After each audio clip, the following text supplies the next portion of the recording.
بسم اللہ الرحمن الرحیم۔ آپ پر خدا کی سلامتی، برکتیں اور رحمتیں نازل ہوں۔ روزانہ یہ سورت 7 مرتبہ پڑھ لو، اپنے تمام اولادوں کو کامیاب ہوتا ہوا آپ اپنی آنکھوں سے دیکھو گے۔ محترم ناظرین، سورت الکوثر اور الحمدللہ رب العالمین روزانہ پڑھنے کا معمول بنا لیں۔ یہ سورت پڑھنے سے آپ اپنے بیٹے اپنی بیٹیوں کو کامیاب ہوتے ہوئے دیکھیں گے اور دنیا آپ کے بیٹے بیٹیوں کی قسمت پر رشک کرے گی۔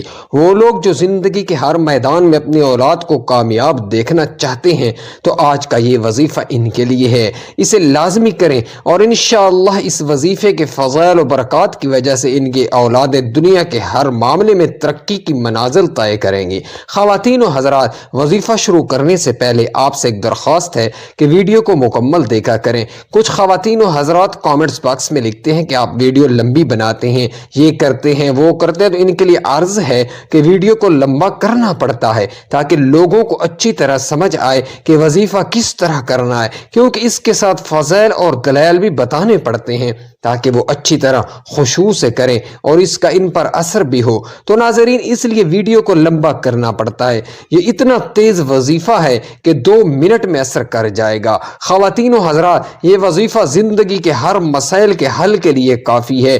اگر کامیاب زندگی گزارنا چاہتے ہیں تو اس وظیفے کو لازمی کریں۔ وہ لوگ جو دنیا کے تمام مسائل سے تنگ آ چکے ہیں اور اپنی اولادوں کی وجہ سے بہت زیادہ پریشانی کا شکار ہیں، وہ دنیا جہاں کے تمام کام چھوڑ کے یہ وظیفہ لازمی کریں۔ یہ ایک خاص وظیفہ ہے کہ پڑھنے والا رب کعبہ کو راضی کر لیتا ہے، اور جس بندے سے رب راضی ہو جاتا ہے اس بندے کی ہر پریشانی، ہر مشکل، ہر تنگ دستی ٹل جاتی ہے۔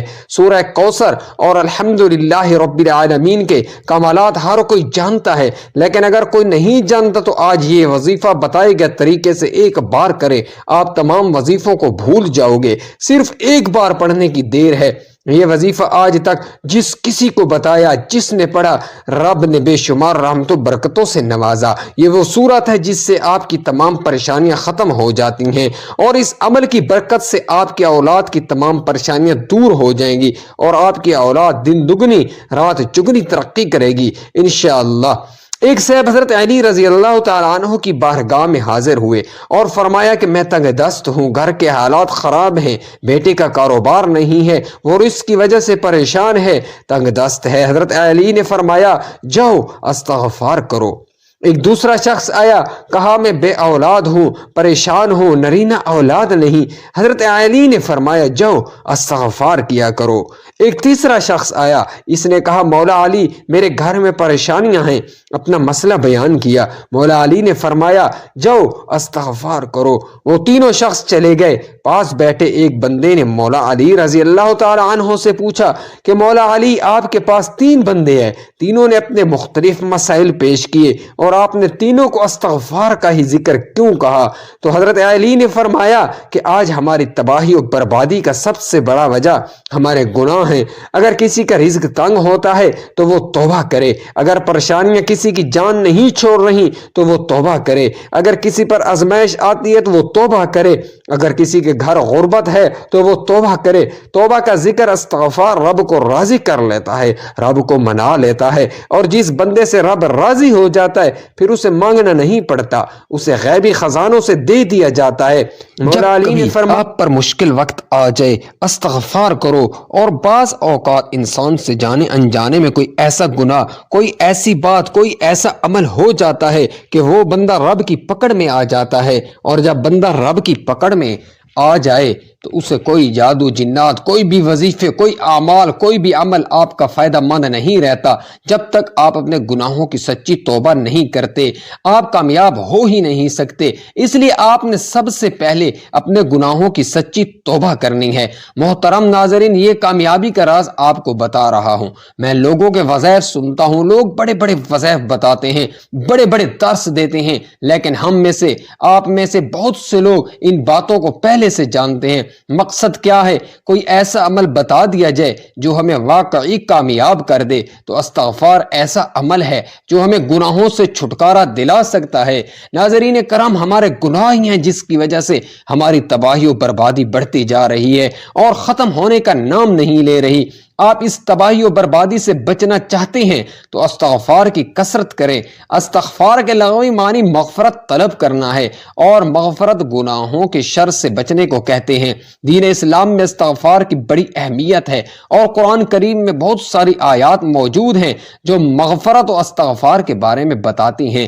کچھ آیات اس کے بارے میں حکم دیتی ہیں، کچھ اس کی طلب کے بارے میں ہیں، کچھ اس کی تعریف بیان کرتی ہیں۔ سورۃ النساء میں اللہ رب العزت نے نبی پاک محمد صلی اللہ علیہ وسلم کو حکم دیا اور فرمایا، اور اللہ تعالیٰ سے بخشش مانگو، بے شک وہ بخشش کرنے اور مہربانی کرنے والا ہے۔ سورۃ المزمل میں رب کریم نے مومنوں کو اس بارے میں حکم دیا، اور اللہ تعالیٰ سے بخشش طلب کرتے رہو، یقیناً وہ بخشنے والا مہربان ہے۔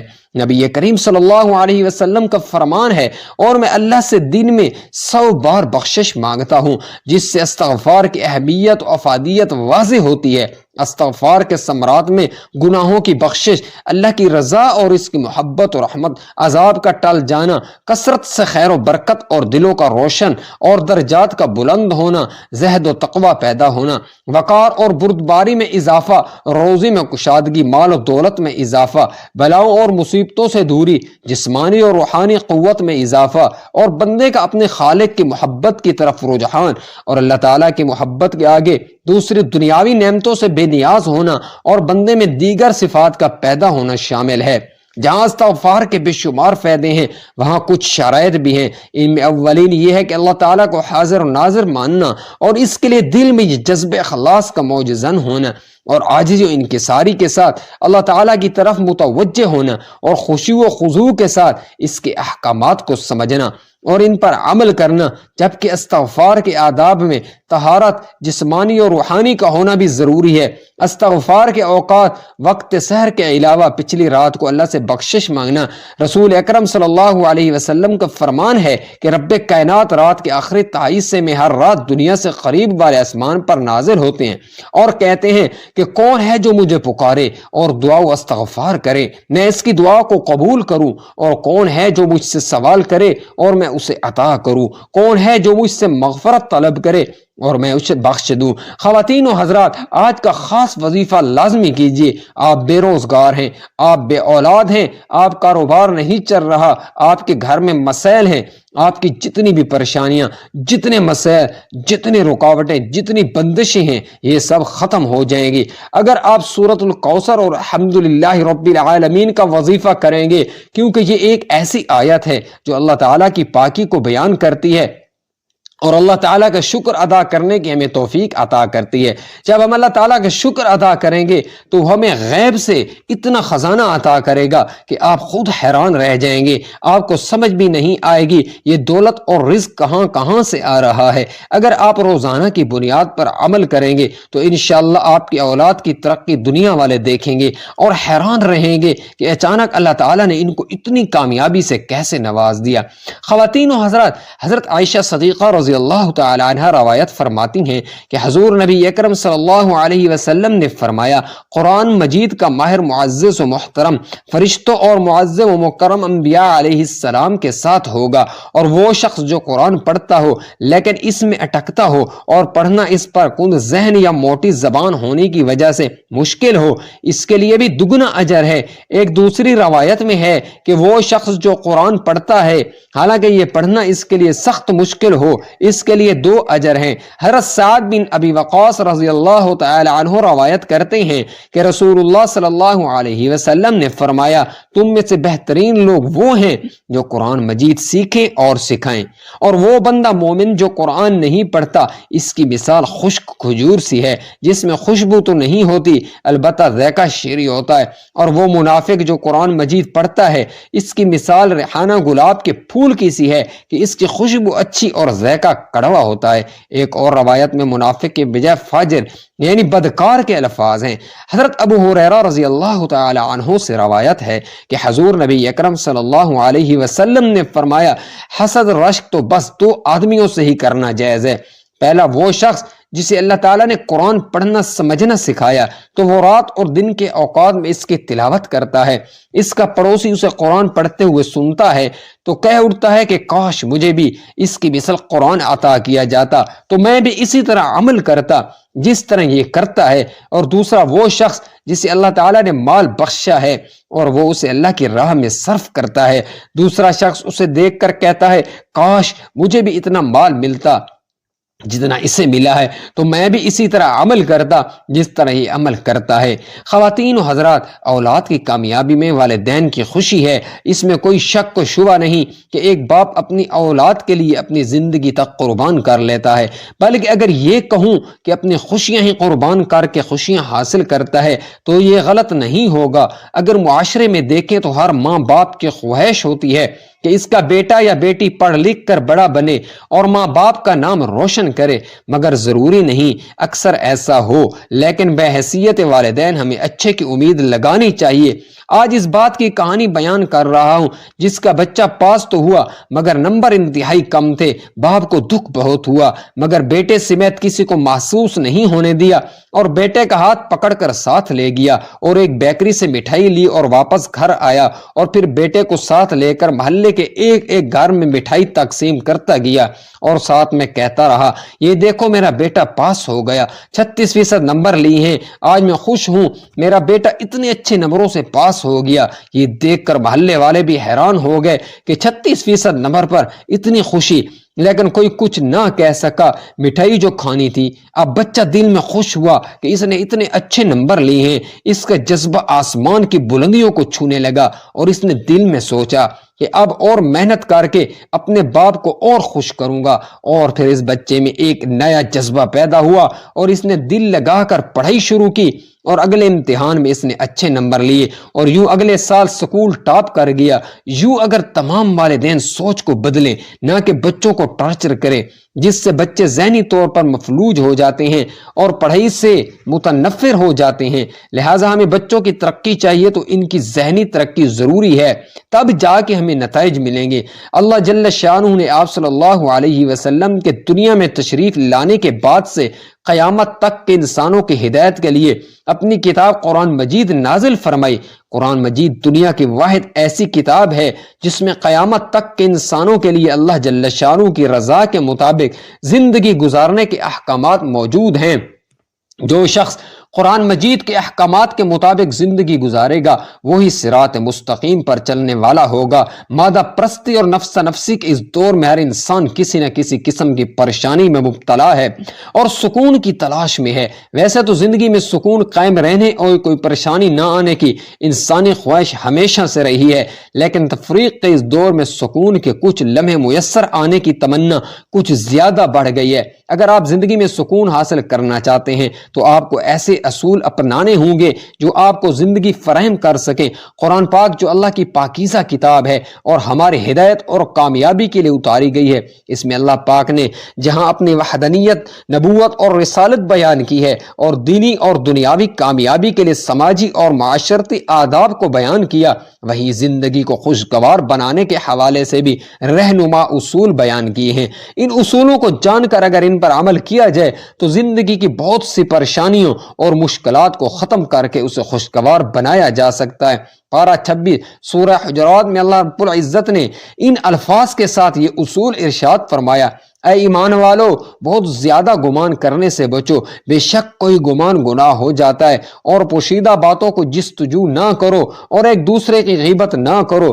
کیا تم میں سے کوئی پسند کرے گا کہ اپنے مرے ہوئے بھائی کا گوشت کھائے تو یہ تمہیں ناپسند ہوگا۔ اسلام نے یہ بات واضح کر دی ہے کہ جس دنیا میں تم ہو وہ عارضی، مختصر اور ناپائیدار ہے اور اس میں تمہارا قیام و قرار بھی بہت تھوڑا ہے۔ اس کے مقابلے میں ایک اور دنیا جسے آخرت کہا جاتا ہے وہ پائیدار ہے اور کبھی نہ ختم ہونے والی ہے، وہاں کا قیام و قرار بھی طویل اور ہمیشہ باقی رہنے والا ہے۔ قرآن مجید میں ارشاد ہے، اور دنیا کی یہ زندگی تو محض عارضی، مختصر اور کھیل تماشا ہے، البتہ آخرت کے گھر کی زندگی حقیقی زندگی ہے۔ کاش یہ جان جانتے ہوئے، یہ معلوم ہو جانے کے بعد کہ دنیا بھی عارضی ہے اور یہاں کا قیام بھی عارضی ہے، اس کے باوجود مستقل اسی میں پڑ جانا نادانی بلکہ بے عقلی کی علامت ہے۔ انسان خوب جانتا ہے کہ اسے موت آ کر رہے گی اور پھر پل بھر میں اس کی خواہشات کا خاتمہ ہو جائے گا، دنیا چھوٹ جائے گی اور دنیا والے اس سے بچھڑ جائیں گے۔ اس کے باوجود وہ غیر ضروری کاموں میں الجھا ہوا ہے۔ کامیاب زندگی کے لیے ضروری ہے کہ مختصر وقت کو کام میں لایا جائے اور پل پل اس کی حفاظت کی جائے۔ آخرت ہمیشہ کی جگہ ہے اور وہاں کی زندگی دائمی ہے، تو ہوش مندی کا تقاضا یہ ہے کہ اپنی پوری توجہ اور فکر اسی کی طرف منتقل کرے اور اس کے حصول کے لیے اس دنیاوی زندگی کا استعمال کرے۔ قرآن مجید میں آخرت کی دائمی زندگی کو واضح الفاظ میں بیان کیا گیا ہے اور اس کی طرف توجہ دلاتے ہوئے اس کی فکر کرنے کی ترغیب دی ہے۔ ارشاد ہے، اے لوگو، کیا ہو گیا تم کو؟ موت کی حقیقت جاننے اور آنکھوں سے دوسروں کے مرنے کا مشاہدہ کرنے کے باوجود لیکن پھر بھی تم لوگ دنیاوی زندگی کو مقدم رکھتے ہو، حالانکہ آخرت کہیں زیادہ بہتر اور کہیں زیادہ پائیدار ہے۔ اس زندگی کو کامیاب بنانے کا نسخہ خدا کی بندگی اور اس کی فرما برداری ہے۔ اس سے جہاں دنیاوی زندگی درست ہوتی ہے اور سکون و اطمینان کا باعث بنتی ہے، وہیں آخرت کی کامیابی اور وہاں کی دائمی زندگی کی خوشیاں بھی حاصل ہوتی ہیں، اور اس کا احساس بھی یہاں کی زندگی میں تازگی اور مسرت پیدا کرتا ہے، مگر بہت سے لوگ اب بھی آخرت سے غافل ہو کر دنیاوی زندگی میں الجھے ہوئے ہیں اور حقیر دنیا کے پیچھے پڑے ہوئے ہیں۔ قرآن مجید نے ان لوگوں کو جو آخرت سے غافل ہو کر دنیا سے چمٹ جاتے ہیں اور اپنی غفلت سے باخبر ہونا نہیں چاہتے، ان پر افسوس ظاہر کیا اور ان سے پوچھا ہے کہ کیا تم آخرت کے مقابلے میں دنیاوی زندگی پر راضی ہو چکے ہو؟ اگر ایسا ہے تو یاد رکھو کہ دنیاوی زندگی کا مزہ آخرت کے مقابلے میں کچھ بھی نہیں مگر تھوڑا ہے۔ دنیاوی زندگی کا قیام بہت تھوڑا اور مختصر ہے۔ یہاں نہ تو ہر خواہش پوری ہوتی ہے اور نہ ہی زندگی کا مکمل سکون حاصل ہوتا ہے، بلکہ یہاں کی زندگی کا وہاں حساب دینا ہوگا۔ ہر چھوٹی بڑی چیز کے متعلق پوچھا جائے گا۔ جو جتنا سامان زندگی اکٹھا کرے گا اتنا ہی بوجھ اپنے سر پر لاد کر لے جائے گا، اور جو جتنا کم سامان رکھے گا اتنے کم ہی سوالات اسے کیے جائیں گے۔ پیارے آقا سرور کائنات صلی اللہ علیہ وسلم نے تعلیم دی کہ انسان زیادہ کی فکر نہ کرے بلکہ کم سے کم چیزوں پر قناعت کرے، کیونکہ دنیا اس کے لیے مسافر خانہ ہے اور مسافر ہی اتنا سامان اپنے پاس رکھتا ہے جتنا کہ ضرورت ہو۔ حضرت عبداللہ بن عمر رضی اللہ تعالیٰ عنہ فرماتے ہیں کہ ایک دن نبی پاک صلی اللہ علیہ وسلم نے میرا کندھا پکڑ کر فرمایا، دیکھو دنیا میں ایسے رہو گویا تم اجنبی ہو یا راستہ چلنے والے مسافر۔ اگر انسان غور و فکر سے کام لے، اسلامی اصولوں اور نبوی سیرت کے مطابق زندگی گزارنے لگے تو اسے قدم قدم پر محسوس ہوگا کہ زندگی کس قدر سہل اور آسان ہے، سادگی میں عافیت ہے اور بے جا تکلفات میں تکلیف ہے۔ انسان پر تکلیف آتی نہیں، وہ خود لاتا ہے۔ انسان چاہے تو بہت کم خرچ میں اپنی ضروریات کی تکمیل کر سکتا ہے اور بقیہ کو دوسروں کی خدمت میں صرف کر سکتا ہے۔ در حقیقت جینا اسی کا نام ہے کہ جو دوسروں کے لیے ہو۔ انسان چاہے تو جسمانی اور ذہنی تھکاوٹ اور دیگر پریشانیوں سے خود کو دور رکھ سکتا ہے، مگر اس کے لیے اسے کفایت، چوری، سادگی اور بقدر ضرورت پر عمل کرنا پڑے گا، جیسا کہ اس وقت بہت سے لوگ کرتے ہوئے دکھائی دے رہے ہیں۔ موجودہ حالات نے ہمیں بہت کچھ سکھایا ہے، بس ہمیں سمجھنے اور سیکھنے اور اس کے مطابق اپنی زندگی کو ڈھالنے کی ضرورت ہے۔ اگر ہم زندگی میں سکون اور اطمینان چاہتے ہیں اور بقیہ زندگی کو پربہار بنانے کا ارادہ رکھتے ہیں تو قرآنی اور دینی نسخہ پر عمل کرنا ہوگا۔ دنیا میں بقدر ضرورت ہی دل لگانا ہوگا، آخرت فکر اور تیاری کرنی ہوگی جو آخری اور ابدی گھر ہے، اور دنیا میں اتنا ہی سامان رکھنا ہوگا جتنا کہ اٹھانے کی ہمت ہو اور اس کا حساب دینے کی ہم میں طاقت و صلاحیت ہو۔ یقیناً جو انسان آخرت کی فکر کرتا ہے وہ دنیا کے غم سے نجات پا جاتا ہے، اور جو آخرت کے عظیم نعمتوں سے بہروگر ہونا چاہتا ہے وہ دنیا کی حقیر چیزوں میں نہیں الجھتا۔ اس کے نتیجے میں وہ دنیا کے غم سے آزاد ہو کر زندگی گزارتا ہے اور کہتا ہے زندگی تو کتنی آسان ہے۔ خواتین و حضرات، آئیے آج کے وظیفے کی طرف چلتے ہیں۔ آپ نے یہ وظیفہ روزانہ کسی بھی نماز کے بعد پڑھنا ہے۔ باوضو مصلی پر بیٹھ کر آپ نے سب سے پہلے ایک بار اعوذ باللہ من الشیطان الرجیم پڑھنا ہے اور ایک بار بسم اللہ الرحمن الرحیم پڑھ کے وظیفے کا آغاز کرنا ہے۔ نبی کریم صلی اللہ علیہ وسلم کی ذات اقدس پر 3 مرتبہ درود پاک پڑھنا ہے۔ درود پاک آپ کوئی سا بھی پڑھ لیں یا نماز والا درود ابراہیمی پڑھ لیں تو اس سے بڑھ کر اور کچھ بھی نہیں۔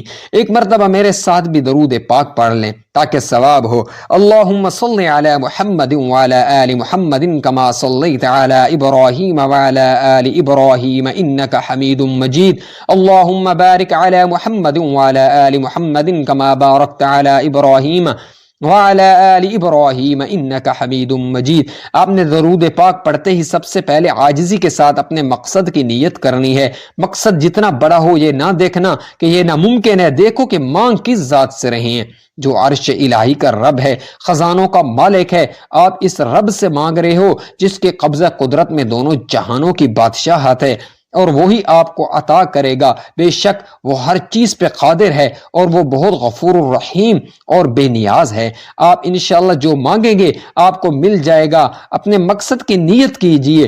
اگر آپ اپنی اولاد کی ترقی اور کامیابی چاہتے ہیں تو یہ ذہن میں رکھیں کہ میں بیٹے کے لیے بیٹی کے لیے یہ وظیفہ پڑھ رہا ہوں یا پڑھ رہی ہوں۔ اگر آپ کی کوئی اور حاجت ہے، کوئی اور پریشانی ہے، تب بھی یہ وظیفہ پڑھ سکتے ہیں۔ گاڑی، دولت، شہرت، کامیابی، ترقی، خوشحالی جو بھی چاہیے وہ مانگ لیں۔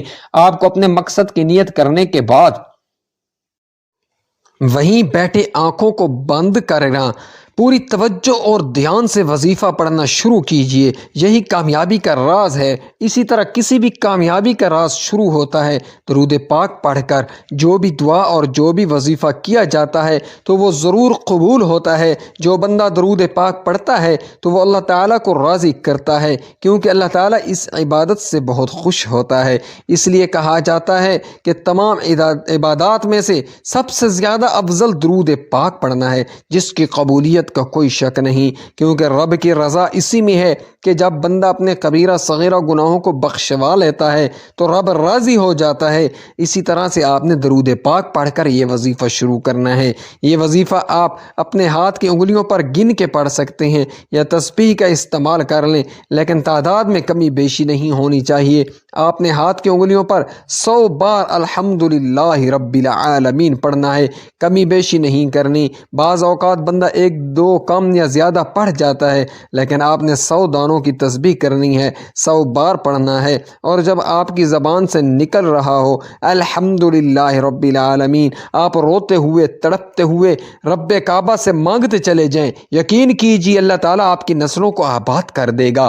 جس گناہوں کی پکڑ کی وجہ سے رب نے آپ کا رزق تنگ کیا، آپ کے گھر میں پریشانیاں ہیں، فاقے ہیں، غربت ہے، تنگ دستیاں ہیں، اس سب صورت کی فضیلت و برکت سے ہر طرح کی پریشانیاں، ہر طرح کے گناہ، ہر طرح کی بندشیں ٹوٹ جائیں گی اور کامیابی آپ کا مقدر ہو جائے گی۔ 100 دانوں کی یہ تسبیح پڑھنے کے بعد اب دوسرے نمبر پر جو آپ نے وظیفہ کرنا ہے وہ رب کے 2 ناموں کا وظیفہ ہے۔ 11 بار آپ نے یا رزاق یا فتاح کا وظیفہ پڑھنا ہے۔ یا رزاق یا فتاح، اے رزق دینے والی ذات، اے مشکلوں پر قابو پانے والی ذات، اے کامیابی دینے والی ذات۔ یا رزاق یا فتاح کو پکارنے کی دیر ہے، فرشتے عرش الہی سے فرش زمین پر اتریں گے، کامیابیاں چھوڑ جائیں گے۔